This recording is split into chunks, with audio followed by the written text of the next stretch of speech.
লাগছে পা এখন বুঝতে পারছি না না এমন ধরবে বাচ্চার লাগবে না সেরকম ভাবে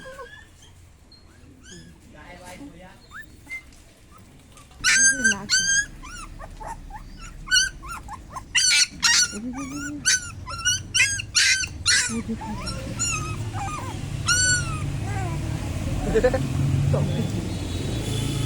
ওর ওটাই জায়গা তোর বাবা ওকে যত্ন করে রাখছে হ্যাঁ থাকে কখনো আবার একটু খাওয়াবে ওকে খাইয়ে তারপরে চলে যায় দুটো আছে ওখানে এখন কাজ যে আরগুলো